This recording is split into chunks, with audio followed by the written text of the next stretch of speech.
Yeah. I think the pressure of stand-up, like the constant performance, it's like running an engine at very hot, at high RPMs for many, many miles. Like things blow. And we're all kind of crazy people to begin with. Yeah. So some people have that more in check than others. But yeah, I don't want to name any names, but I've seen a couple hot ones. Yeah. In my day. Yeah. Yeah. Yeah. It's the most fun people though. Yeah. That fucking green room, like the hang in the green room, it's like one of the greatest things of all time. It's just excellent, man. It's set up like you can just tell it was designed by a comedian. You know what I mean? Or at least like there was that perspective was taken into account. And tonight, after the show, we'll go to the bar because the bar becomes like a speakeasy at 11 p.m. It's a private club from 11 p.m. on. So it's open to the public until 11. And then after the shows, the comics and the staff all come down and hang. Amen. It's the best, dude. Hell yeah. We just like created what I thought would be the perfect environment to develop comedy. So there's 2 nights of open mics, which I think is very important. And, Bill Burr and I were talking about this when he was in town. And he was like, that's something that a lot of these clubs just forgot.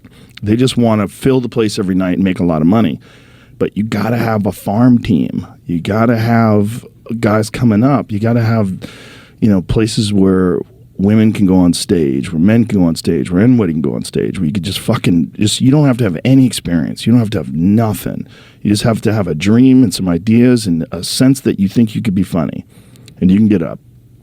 Yeah, and when one of the things that's cool about it, and I think a lot of this is like because it's your club, that there's just there's this kind of like there's just this thing in you where you're like, you can be fearless here. This is like to borrow like a safe space to be a comedian. Like, go for it. And it's almost because it's your club, and the crowd knows that.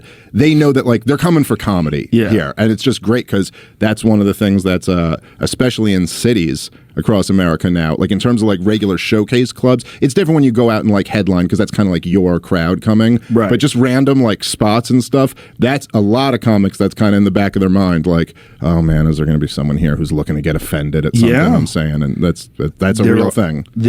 I've seen it. I've seen it at clubs. It's fucking bizarre where someone will start a premise and then someone will yell out, bullshit, fuck that. Yeah. Like they'll yell out like to like virtue. They'll like have my flag of virtue. I will hold it up in this crowd of people that are trying to enjoy something that's obviously not real. Yeah. It's called stand-up comedy. You know what it is. I remember I had a bit about this on in my hour that I put out in 2017, and it was just like right when Donald Trump, like first came into office.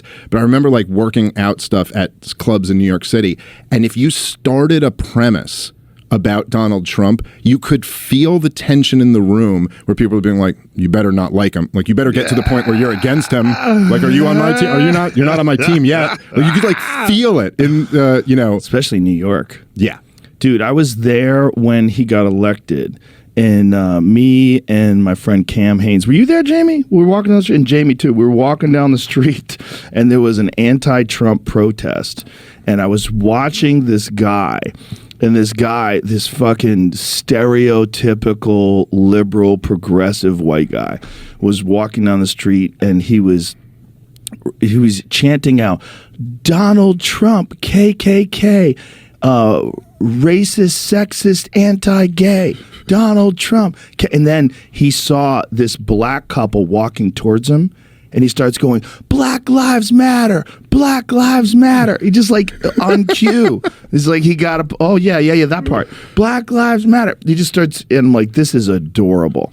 These people are adorable. It is really, it's something Donald Trump, he broke a lot of brains. Yeah. I don't know. It's a really weird impact that he had on people, where he just got them so angry that they could no longer think straight. I remember I was living in the Upper West Side of Manhattan at the time when he first got elected, and I remember seeing like some of those like protests. I remember seeing, I remember a couple with like their little girl, like maybe she was like 12 or something like that, and she was holding up a worst president ever sign, and you're like, okay, first off, he's had the job for 2 months.